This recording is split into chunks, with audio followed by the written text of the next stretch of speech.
कहानी की शुरुआत में हम कोलोराडो की एक जेल को देखते हैं जहां पर हजारों खतरनाक मुजरिम कैद हैं। ये कोई आम जेल नहीं बल्कि एक ऐसी हाई सिक्योरिटी जेल है जहां से भागना नामुमकिन समझा जाता है, क्योंकि यहाँ 24 घंटे गार्ड्स कैदियों पर कड़ी नजर रखते हैं और अगर किसी कैदी ने इस जेल से भागने की कोशिश की तो उसे ऐसी सजा दी जाती है जिसे देखकर बाकी कैदियों की भी यहाँ से भागने की हिम्मत टूट जाती है। और तभी हम इस जेल में रे नाम के कैदी को देखते हैं। रे कोई आम कैदी नहीं बल्कि वो एक ऐसा मास्टरमाइंड कैदी है जो पिछले 14 जेलों को तोड़कर भाग चुका है और अब पिछले कई दिनों से वो यहाँ इस जेल से भागने की प्लानिंग पर लगा हुआ है। अब यहाँ रे जेल के चारों तरफ नजर घुमाकर पूरे जेल का स्ट्रक्चर जान जाता है और रे को पता चल जाता है कि जेल का कौन सा हिस्सा कमजोर है। इसके बाद रे वापस अपने सेल में आता है और यहाँ से भागने के काम पर लग जाता है। अब यहाँ सबसे पहले रे सेल में बैठकर काउंटिंग शुरू कर देता है और जैसे ही 7 मिनट तक वो काउंटिंग करता है तभी वह देखता है कि गार्ड वापस आ चुके हैं, जिससे रे को पता चल जाता है कि गार्ड्स हर रोज 7 मिनट के लिए बाहर सिगरेट पीने जाते हैं।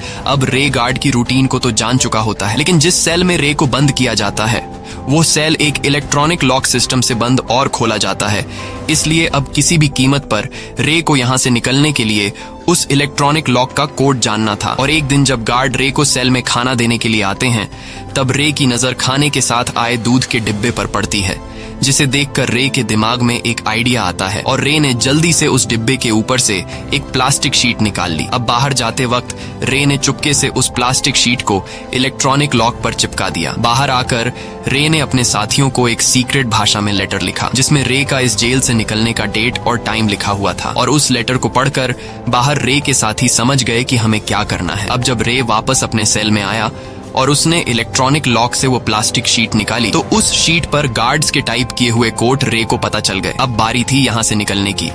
जिसके बाद रे कुछ टिश्यू पेपर के छोटे छोटे गोले बनाने लगता है और जैसे ही एक गार्ड उसे खाना देने आता है तो रे दरवाजे के बीच उस छोटे से खाना देने वाले रास्ते में टिश्यू पेपर के टुकड़े भर देता है ताकि यह रास्ता लॉक ना हो सके। अब रे के जेल से भागने की पूरी तैयारी हो चुकी थी, लेकिन फिर भी वो सेल में बैठकर इंतजार करता है और जैसे ही गार्ड सिगरेट पीने के लिए बाहर जाते हैं तब रे अपने काम पर लग जाता है और बड़ी आसानी से उस इलेक्ट्रॉनिक लॉक में कोड टाइप करके अपने सेल का दरवाजा खोल देता है। जिसके बाद वो वेंटिलेशन के रास्ते से होते हुए चुपके से कंट्रोल रूम तक पहुंचता है और तभी बाहर हम एक लड़की को गाड़ी में देखते हैं जो जेल के बाहर पार्किंग में गाड़ी खड़ी करके जाने लगती है। पर जैसे ही वो गाड़ी से कुछ दूरी पर चली जाती है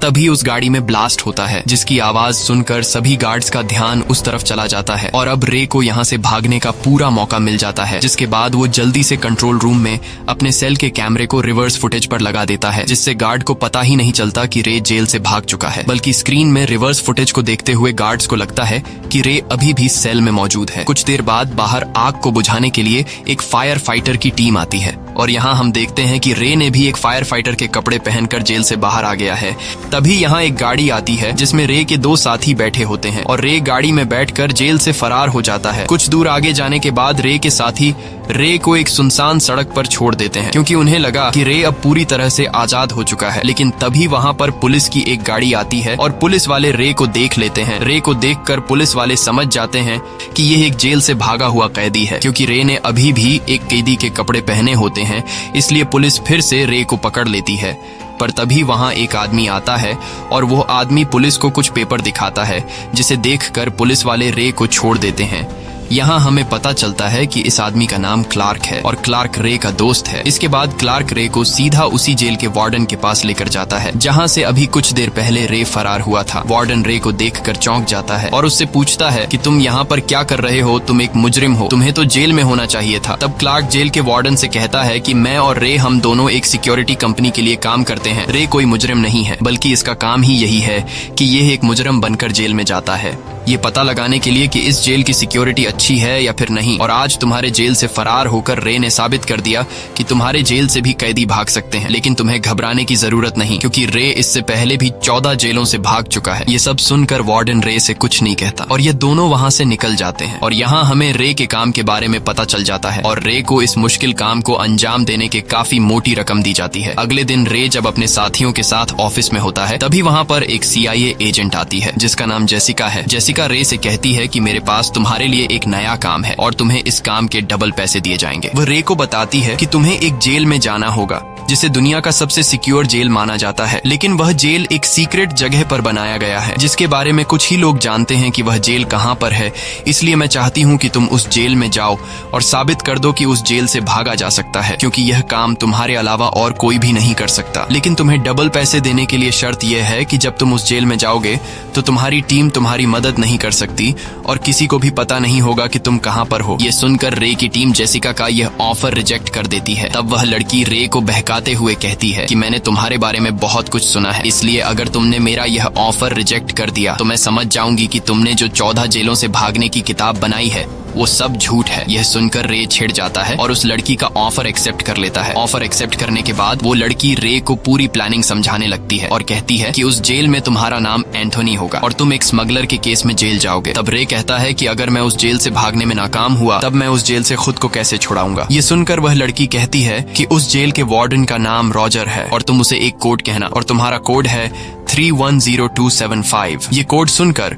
उस जेल के वार्डन को पता चल जाएगा कि तुम यहाँ इस जेल में सरकार की तरफ से आए हो, इसलिए वार्डन तुम्हें जेल से छोड़ देगा। लेकिन अब उस जेल में जाने से पहले रे की टीम छुपके से रे की बॉडी में एक ट्रैकर लगा लेती है ताकि इन्हें इसकी लोकेशन का पता चल सके। और जैसे ही रे मार्केट के बीच पहुंचता है तभी वहां पर एक ब्लैक कलर की गाड़ी आती है और उस गाड़ी में से मास्क पहने हुए कुछ लोग बाहर आकर रे को पकड़कर गाड़ी में डाल देते हैं। और वो लोग सबसे पहले रे के बॉडी के जिस हिस्से में ट्रैकर डाला गया था उसे निकाल देते हैं, जैसे उन्हें पहले से पता चल गया हो कि रे की बॉडी में ट्रैकर लगा है। और अब रे की टीम ये पता नहीं लगा सकती कि रे कहां पर है, क्योंकि उनको रे का सिग्नल नहीं मिल रहा होता। इसके बाद गाड़ी में वो लोग रे को बेहोश कर देते हैं और जब रे को होश आता है तो वो खुद को एक ऐसी जेल में पाता है जहां पर कोई भी दीवार नहीं होती और ये एक अलग तरह का जेल होता है। यहाँ सभी कैदियों को शीशे के सेल में बंद कर दिया गया होता है और हर एक कैदी पर ड्रोन की मदद से नजर रखी जाती है। यहाँ पर जो गार्ड्स होते हैं वो सभी अपने चेहरों पर ब्लैक कलर के मास्क पहने होते हैं, यानी कि ये कभी पता नहीं लगाया जा सकता कि कौन सा गार्ड किस वक्त कौन सी ड्यूटी पर आता है। ये सब देखकर रे घबरा जाता है और समझ जाता है कि यहाँ से निकलना आसान नहीं, इसलिए रे हार मानते हुए जेल के वार्डन के पास जाता है और रे जेल के वार्डन को वार्डन मार्श के नाम से पुकारता है। तब जेल का वार्डन कहता है कि मेरा नाम मार्श नहीं बल्कि मेरा नाम हॉब्स है और यहाँ पर मार्श नाम का कोई भी वार्डन नहीं है। ये सुनकर रे समझ जाता है कि यहाँ कुछ तो गड़बड़ जरूर है, इसलिए वह जेल के वार्डन को अपना कोड बताते हुए कहता है कि मेरा कोड है 310275। तब वार्डन कहता है कि तुम जो कुछ भी कह रहे हो मुझे उसके बारे में कुछ भी नहीं पता, बस मुझे इतना पता है कि मुझे तुम्हें यहाँ रखने के पैसे दिए जाते हैं और अब तुम्हें अपनी पूरी जिंदगी यहीं पर गुजारनी होगी। यह सुनकर रे समझ जाता है कि मुझे फंसाया गया है। इसके बाद रे को वापस उसके शीशे के सेल में ले जाया जाता है और अगले दिन अनाउंस होता है कि इस जेल में एक नया कैदी आया है जिसका नाम एंथनी है। ये नाम सुनकर इस जेल में माइकल नाम का एक कैदी होता है और माइकल एंथनी नाम सुनकर अलर्ट हो जाता है। इसके बाद एंथनी यानी रे बाकी कैदियों के बीच आ जाता है। तब रे एक नया कैदी होने की वजह से बाकी पुराने कैदी रे को घूरने लगते हैं और तभी कुछ कैदी रे पर हमला कर देते हैं, लेकिन रे खुद को बचाते हुए उनसे लड़ने लगता है। मगर रे अकेला था और बाकी कैदी बहुत सारे थे, इसलिए कैदी जब रे को मारने के लिए आगे बढ़ते हैं तभी यहाँ पर माइकल आ जाता है और माइकल कहता है कि अगर किसी ने भी एंथनी को हाथ लगाने की कोशिश की तो मैं उसकी जान ले लूंगा। ये सुनकर सभी कैदी पीछे हट जाते हैं क्योंकि माइकल यहाँ का सबसे पुराना कैदी है और सभी कैदी माइकल से डरते हैं। इसके बाद माइकल रे के पास आता है और रे से हाथ मिलाता है। तब रे उसकी मदद करने के लिए माइकल का शुक्रिया अदा करता है। अब यहाँ रे समझ जाता है कि अगर मुझे इस जेल से निकलना है तो मुझे यहाँ अपना एक दोस्त बनाना होगा, इसलिए रे माइकल का दोस्त बन जाता है। इसके बाद रे जेल के हर एक कोने को काफी बारीकी से देखने लगता है और यहाँ से भागने का रास्ता ढूंढने की कोशिश में होता है। तभी उसकी नजर एक आइसोलेशन सेल्स पर पड़ती है। यह एक ऐसी खतरनाक सेल होती है जहां पर उन कैदियों को रखा जाता है जिन्होंने जेल के रूल तोड़े होते हैं। वहीं माइकल की नजर रे पर होती है और माइकल देखता है कि रे जेल के हर कोने को काफी गौर से देख रहा है। ये देखकर माइकल रे के पास आता है और उसे कहता है कि मैं तुम्हारी किसी भी काम में मदद कर सकता हूँ। तब रे माइकल से कहता है कि मुझे इस आइसोलेशन सेल में जाना है। ये सुनकर माइकल कहता है ठीक है, वहाँ जाना तो बहुत ही आसान है। ये कहते ही माइकल रे पर हमला कर देता है और इन दोनों के बीच फाइट छिड़ जाती है। तब इनको लड़ाई करते हुए गार्ड आकर पकड़ लेते हैं और जेल का वार्डन कहता है कि इन दोनों को आइसोलेशन बॉक्स में डाल दो जहाँ पर रे जाना चाहता था। इसके बाद उन दोनों को आइसोलेशन बॉक्स में डाल दिया जाता है और तभी यहाँ उन पर तेज लाइट ऑन कर दी जाती है, जिससे निकलने वाली हीट से इनका बुरा हाल हो जाता है और यह दोनों जमीन की तरफ सिर झुकाकर बैठ जाते हैं। तब यहाँ रे नोटिस करता है कि नीचे एक बड़ी लोहे की प्लेट लगी हुई है जिसे नट बोल्ट से फिट किया गया है और अब इतनी गर्म जगह में रात गुजारने के बाद अगली सुबह इनकी हालत देखने के लिए एक डॉक्टर आकर दरवाजा खोलता है। तब यहाँ रे उस डॉक्टर से पूछता है कि यह कौन सी जगह है और हम कहाँ पर हैं, लेकिन वो डॉक्टर रे की बात का कोई भी जवाब नहीं देता और तभी ऊपर से गार्ड देख लेता है कि रे डॉक्टर से बात करने की कोशिश कर रहा है। तब वो गार्ड डॉक्टर के पास आता है और उससे पूछता है कि रे ने तुमसे क्या कहा, जिसके जवाब में डॉक्टर झूठ बोल लेता है और गार्ड से कहता है कि रे ने मुझसे कहा कि रात भर गर्मी की वजह से मेरी बॉडी कितनी डिहाइड्रेट हो चुकी है। और यह सब कुछ दूरी पर खड़ा रे सुन लेता है, जिससे रे समझ जाता है कि यह डॉक्टर एक अच्छा इंसान है। अगले दिन माइकल रे के साथ खाने के टेबल पर बैठकर उससे पूछता है कि कल आइसोलेशन बॉक्स में जाने के बाद तुम्हें क्या पता लगा। तब रे उसे बताता है कि ये जेल समंदर के किनारे पर है क्योंकि यहाँ की हवा में बहुत ज्यादा नमी है और कल जब हम दोनों आइसोलेशन बॉक्स में बंद थे तब मुझे आइसोलेशन बॉक्स के नीचे लोहे की प्लेट दिखाई दी जिसे नट बोल्ट से फिट किया गया है। अगर मुझे कोई लोहे का टुकड़ा मिल गया तो मैं उस लोहे से आइसोलेशन बॉक्स के प्लेट को खोलकर मैं इस जेल से निकल सकता हूँ। तब माइकल कहता है कि लोहे का टुकड़ा मैं ले आऊंगा और अगले दिन जेल का वार्डन माइकल को अपने पास बुलाता है और वार्डन माइकल से विक्टर नाम के एक आदमी के बारे में पूछता है, लेकिन माइकल वार्डन को विक्टर नाम के आदमी के बारे में कुछ भी नहीं बताता। तब वार्डन गुस्सा होकर माइकल को टॉर्चर करने लगता है, लेकिन माइकल कुछ भी बताने को तैयार नहीं था और मौका मिलते ही माइकल चुपके से एक लोहे का टुकड़ा चुरा लेता है और यहाँ हमें पता चलता है कि माइकल आया भी यहाँ इसलिए था। इसके बाद माइकल सीधा रे के पास जाता है और उसे चुपके से वो लोहे का टुकड़ा दे देता है। लोहे के टुकड़े को पाकर रे काफी खुश हो जाता है और समझ जाता है कि ये लोहे का टुकड़ा माइकल ने अपनी जान पर खेलकर हासिल किया है। यहाँ इन दोनों के बीच बातचीत शुरू हो जाती है। तब रे माइकल से पूछता है कि तुम यहाँ पर कैसे आए, जिस पर माइकल जवाब देता है कि मैं यहाँ बेगुनाह सजा काट रहा हूँ, मैंने कोई भी जुर्म नहीं किया और मुझे यहाँ इसलिए डाला गया है क्योंकि मैं विक्टर नाम के आदमी के लिए काम किया करता था और विक्टर अमीरों को लूट कर गरीबों में पैसे बांटता है और अब क्योंकि मैं विक्टर के लिए काम किया करता था इसलिए ये लोग मुझसे विक्टर का पता जानना चाहते हैं ताकि ये लोग विक्टर को पकड़कर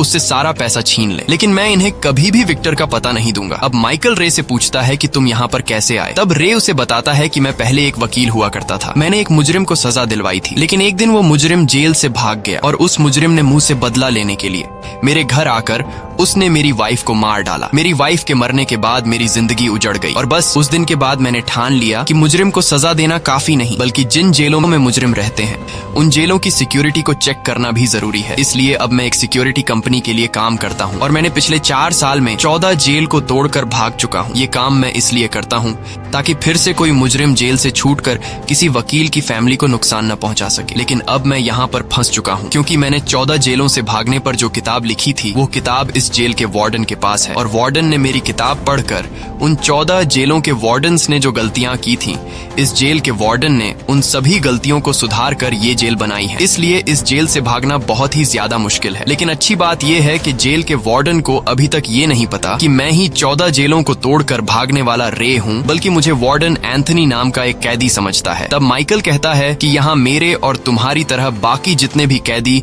इस जेल में मौजूद हैं वो सभी बेगुनाह है। ये जेल गवर्नमेंट की तरफ से नहीं बनाई गई बल्कि ये एक प्राइवेट जेल है। यहाँ पर लोग जेल के वार्डन को पैसा देकर अपने दुश्मनों को रखते हैं। अब यहाँ माइकल रे से कहता है कि लोहे का टुकड़ा तो मैंने तुम्हें दे दिया, अब हमें आगे क्या करना होगा। तब रे माइकल से कहता है कि हम दोनों को एक बार फिर से आइसोलेशन बॉक्स में जाना होगा। ये सुनकर माइकल साफ इनकार कर देता है और कहता है कि वहाँ पर बहुत ज्यादा गर्मी होती है। तब रे कहता है कि अगर तुम्हें यहाँ से निकलना है तो ये तो तुम्हें करना होगा। अब यहाँ माइकल मान तो जाता है, लेकिन वह रे से कहता है कि अगर मैं यहाँ से बाहर नहीं निकला तो मैं तुम्हें यही इस जेल में मार दूंगा। अब यहाँ रे माइकल को अपना प्लान समझाने लगता है और बताता है कि जब हम दोनों इस आइसोलेशन बॉक्स में जाएंगे तब तुम्हें जोर जोर से चिल्लाना है, जिससे जो गार्ड सीसीटीवी स्क्रीन से हम पर नजर रख रहे होंगे उन सभी का ध्यान तुम्हारी तरफ चला जाएगा और मैं मौके का फायदा उठाकर आइसोलेशन बॉक्स के नीचे के प्लेट खोल दूंगा और वहाँ से बाहर निकलकर ये देखूंगा कि हम लोग कहाँ पर हैं। माइकल को रे की प्लानिंग ठीक लगती है। इसके बाद माइकल खड़ा होकर एक कैदी को बुरा भला कहने लगता है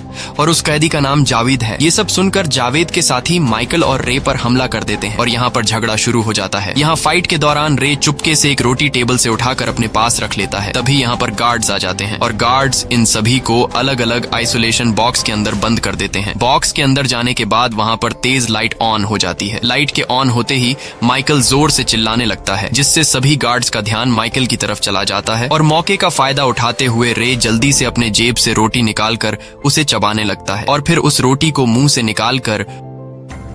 ऊपर कैमरा पर चिपका देता है, जिससे अब गार्ड्स रे के सेल में कुछ नहीं देख पाते और रे एक एक करके नीचे के प्लेट से सभी नट बोल्ट निकाल लेता है और फिर उस प्लेट को हटाकर नीचे के रास्ते में घुस जाता है। कुछ दूर आगे जाने के बाद रे को वेंटिलेशन का रास्ता मिलता है, जहां वो पाइप्स के ऊपर चढ़ने लगता है और जब वो ऊपर चढ़ रहा होता है तभी गलती से उससे एक पाइप टूट जाती है, जिससे प्रेशर से पानी निकलने लगता है और वो पानी नीचे जमा होना शुरू हो जाता है। अब रे किसी तरह करके ऊपर के दरवाजे तक पहुंच जाता है और जब वो उस दरवाजे को खोलकर अपना सर बाहर निकालता है तो उसकी आंखें खुली की खुली रह जाती हैं, क्योंकि रे को चारों तरफ समंदर के पानी के अलावा और कुछ भी नजर नहीं आ रहा था और ये जेल एक बहुत ही बड़े शिप के अंदर बनाई गई थी। ये सब देखकर रे पूरी तरह से टूट जाता है, क्योंकि रे अब यहाँ से भाग नहीं सकता था और रे समझ जाता है कि अगर मैंने पानी में कूदकर यहाँ से भागने की कोशिश की तो मैं मारा जाऊंगा। अब रे जल्दी से वापस अपने सेल की तरफ आने लगता है, क्योंकि वह समझ गया था कि पाइप के टूटने की वजह से सेल में पानी भरना शुरू हो गया होगा। और वही दूसरी तरफ हम देखते हैं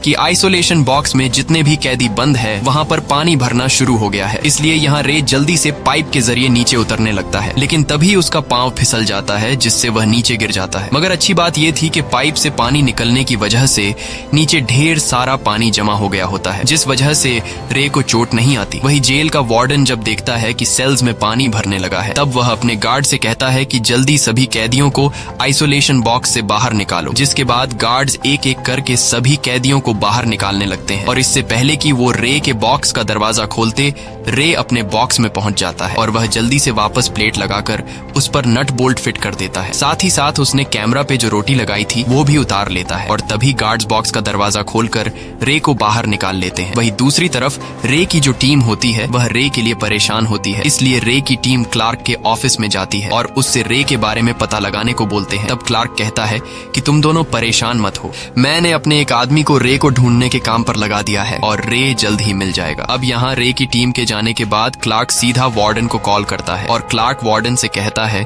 कि तुम्हारे जेल में एंथनी नाम का एक कैदी है। एंथनी कोई आम कैदी नहीं, बल्कि वह दुनिया का सबसे शातिर इंसान है, जो पिछले 14 जेलों को तोड़कर भाग चुका है और उसने 14 जेलों से भागने पर एक किताब भी बनाई है। तब वार्डन क्लार्क से कहता है कि जिस आदमी ने 14 जेलों से भागकर किताब बनाई है उसका नाम तो रे है। ये सुनकर क्लार्क मुस्कुराता है और वार्डन से कहता है कि तुम्हारे जेल में एंथनी नाम का जो कैदी है वही असल में रे है और वो अपना नाम बदलकर तुम्हारे जेल को तोड़कर भागना चाहता है। इसके बाद इन दोनों का कनेक्शन कट जाता है और यहाँ हमें पता चलता है कि रे के अपने ही साथी क्लार्क ने रे को इस जेल में फंसाया है और क्लार्क अकेले ही रे की कंपनी का मालिक बनना चाहता है। वही दूसरी तरफ वार्डन रे की सच्चाई जान चुका होता है, इसलिए वार्डन अपना एक गार्ड रे के सेल की तरफ भेजता है और वह गार्ड पूरी रात सेल के दीवार के साथ डंडी मारकर रे को सोने नहीं देता और जब सुबह होती है तब वह गार्ड रे को बुरी तरह से पीटने लगता है और रे को मार मार कर उसका बुरा हाल कर देता है और रे को इतना ज्यादा टॉर्चर किया जाता है कि वो पूरी तरह से टूट जाता है और यहाँ से भागने का सोचना छोड़ देता है, क्योंकि एक तो उसके साथ यहाँ पर बहुत ही बुरा सलूक हो रहा था और दूसरा रे ने खुद बाहर जाकर देख लिया था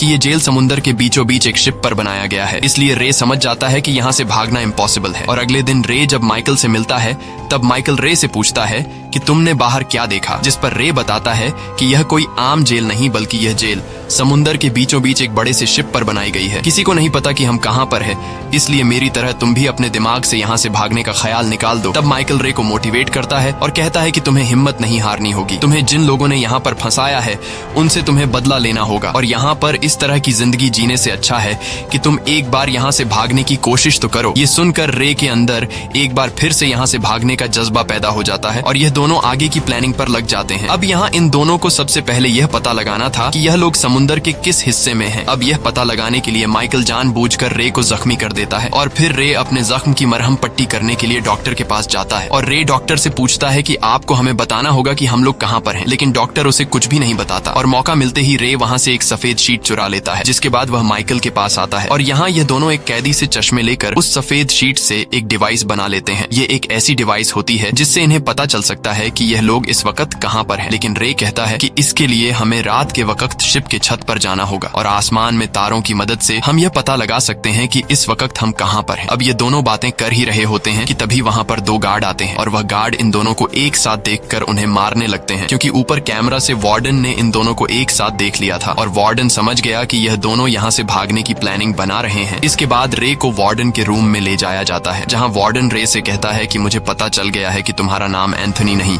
बल्कि रे है। तुम वो आदमी हो जो पिछले 14 जेलों को तोड़कर भाग चुके हो और तुम उन 14 जेलों से कैसे भागे इस पर तुमने एक किताब भी लिखी है और मैंने तुम्हारी किताब पर इस पूरे जेल को बनाया है, इसलिए यहाँ से कोई भी नहीं भाग सकता। तब रे कहता है अगर तुम्हें मेरे बारे में पता चल गया है तो तुम मुझे यहाँ से जाने दो, क्योंकि तुम जानते हो कि मैं बेगुनाह हूँ। जिस पर वार्डन कहता है कि मैं तुम्हें यहाँ से क्यों जाने दूं, तुम्हें यहाँ रखने के मुझे पैसे मिल रहे हैं। तब रे वार्डन से कहता है कि मैं तुम्हें एक ऐसा राज बता सकता हूँ जिससे तुम्हें ढेर सारे पैसे मिल सकते हैं। तब वार्डन कहता है कि बताओ कौन सा राज है, और रे वार्डन को लालच देते हुए कहता है कि मेरी माइकल के साथ काफी अच्छी दोस्ती हो गई है और वो मुझ पर पूरा भरोसा करने लगा है, इसलिए मैं तुम्हें बता सकता हूँ कि विक्टर कहाँ पर है, लेकिन बदले में तुम्हें मुझे छोड़ना होगा। यह सुनकर वार्डन ज्यादा पैसा पाने की लालच में रे की बात मान जाता है और अब वार्डन रे और माइकल को एक साथ बैठने पर कुछ भी नहीं कहता। और जब भी वार्डन रे को विक्टर की इन्फॉर्मेशन देने के लिए बुलाता है तब रे वार्डन को गलत इन्फॉर्मेशन देकर चला जाता है और यह सब रे ने माइकल को भी बताया होता है कि मैंने वार्डन को विक्टर बताने का सौदा किया है। अब इन दोनों की प्लानिंग काफी अच्छे से चल रही थी, बस अब बारी थी कि इस जगह का पता चल सके कि ये लोग कहाँ पर हैं। तब रे माइकल से कहता है कि मैंने जो डिवाइस बनाई थी जिससे हमारी लोकेशन का पता चलेगा, उस डिवाइस को तुम जावेद को दे दो। जावेद पर कभी कोई शक नहीं करेगा, क्योंकि जावेद और इनकी आपस में कई बार लड़ाई हो चुकी होती है। इसके बाद माइकल जावेद के पास जाता है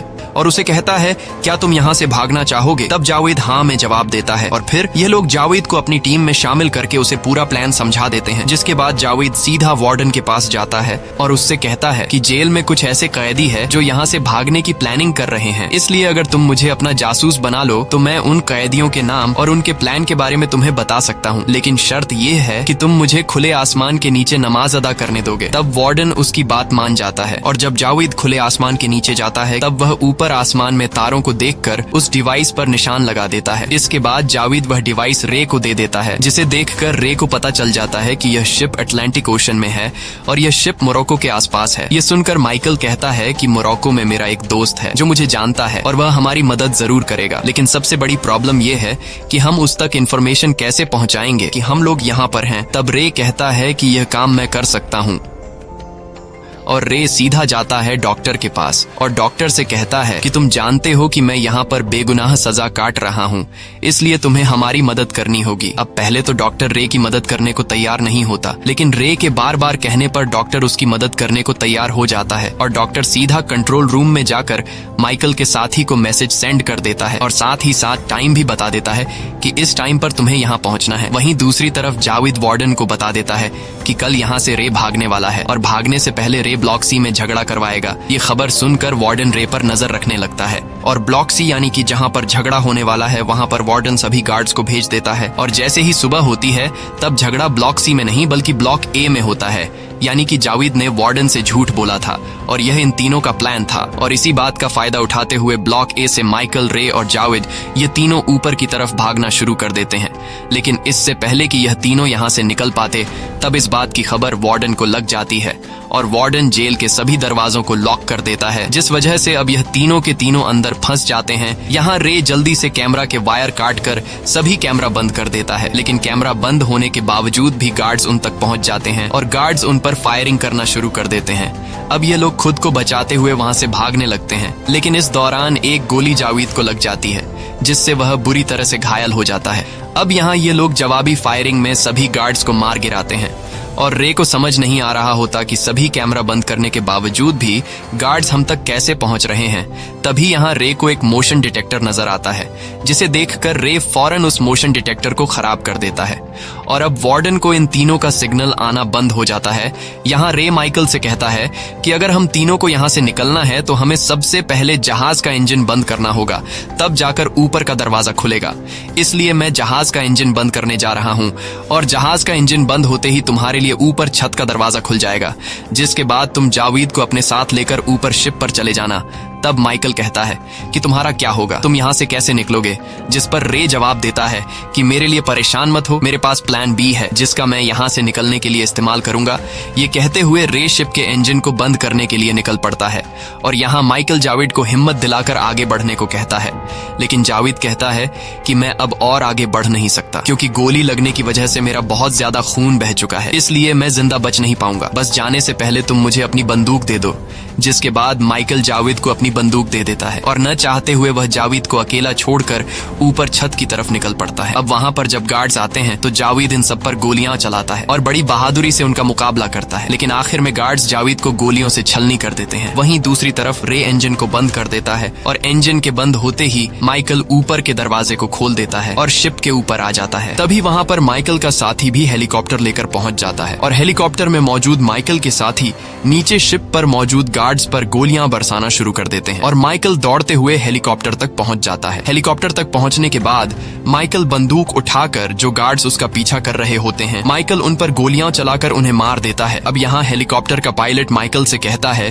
कि जल्दी से हेलीकॉप्टर में बैठो, हमें यहाँ से जाना होगा, लेकिन माइकल पायलट को अपने साथी रे का इंतजार करने को कहता है। वहीं दूसरी तरफ नीचे शिप में रे फंसा हुआ होता है और वह एक टैंक के अंदर छुपा हुआ होता है। वहीं वार्डन उसे चारों तरफ ढूंढ रहा होता है और तभी वार्डन को पता चल जाता है कि रे टैंक के अंदर छुपा हुआ है। इसलिए वार्डन चिल्लाते हुए रे से कहता है कि बाहर आ जाओ, वैसे भी तुम यहाँ से भाग नहीं सकते क्योंकि चारों तरफ से हमने तुम्हें घेर लिया है। और तभी एक गार्ड शिप का इंजन ऑन कर देता है, जिस वजह से टैंक के अंदर पानी भरना शुरू हो जाता है। दरअसल यह शिप का स्टेबलाइजर टैंक होता है और जब यह पूरी तरह से भर जाता है तो यह एक्स्ट्रा पानी को शिप के नीचे से बाहर फेंक देता है और तभी बाहर वार्डन भी समझ जाता है कि टैंक के भरते ही रे पानी के साथ शिप से बाहर निकल जाएगा। लेकिन अब सब कुछ जानने के बावजूद भी वार्डन कुछ नहीं कर पाता और जैसे ही टैंक में पानी फुल हो जाता है तब पानी का प्रेशर रे को शिप के बाहर फेंक देता है, जिसके बाद रे तैरते हुए ऊपर पानी के सरफेस पर आ जाता है और ऊपर हेलीकॉप्टर से माइकल नीचे पानी में रे को देख लेता है। जिसके बाद हेलीकॉप्टर रे के करीब आता है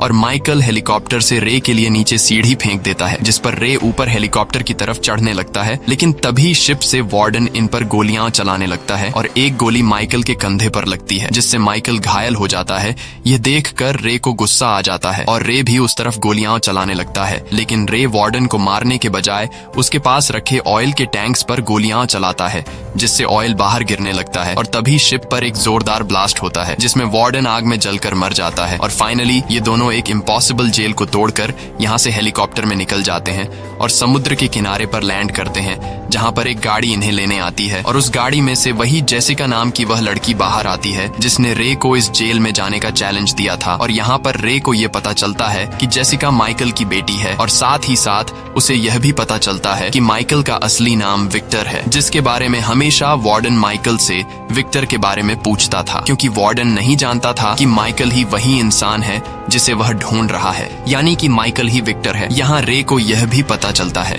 कि जेसिका ने जो एंथनी नाम मुझे दिया था वह दरअसल एक कोड था, ताकि जेल में माइकल यानी कि विक्टर यह पहचान ले कि इस आदमी को मेरी मदद के लिए भेजा गया है। इसीलिए जब वह पहली बार जेल में एंथनी नाम सुनता है तो माइकल समझ जाता है कि इस आदमी को मेरी मदद के लिए भेजा गया है। इसलिए माइकल जेल में रे के साथ दोस्ती कर लेता है। यहाँ जेसिका रे को बताती है कि मैंने तुम्हें जेल की सिक्योरिटी तोड़ने के लिए नहीं भेजा था, बल्कि मैंने तुम्हें अपने फादर को जेल से छुड़ाने के लिए भेजा था और मुझे पता था कि यह काम सिर्फ तुम ही कर सकते हो। साथ ही जेसिका रे को यह भी बता देती है कि तुम्हारा दोस्त क्लार्क शुरू में तो वह तुम्हारा साथ दे रहा था, लेकिन बाद में कंपनी का बॉस बनने के लालच में उसने वार्डन के साथ हाथ मिला लिया ताकि तुम जेल से बाहर ना आ सको और वह हमेशा कंपनी का बॉस बना रहे। ये सब बताने के बाद जेसिका और माइकल वहाँ से जाने लगते हैं और वहीं दूसरी तरफ क्लार्क को पता चल गया होता है कि रे जेल से आजाद हो गया है। यह पता चलते ही क्लार्क अपना जरूरी सामान उठाकर भागने लगता है, लेकिन जैसे ही वह अपनी गाड़ी में बैठता है तभी वहां पहले से उसकी गाड़ी में मौजूद रे का साथी क्लार्क को बेहोश कर देता है और जब क्लार्क की आंख खुलती है तो वह अपनी गाड़ी के अंदर खुद को एक छोटे से कमरे में पाता है। यह देखकर वह जोर से चिल्लाने लगता है, लेकिन उसकी आवाज कोई भी नहीं सुनता।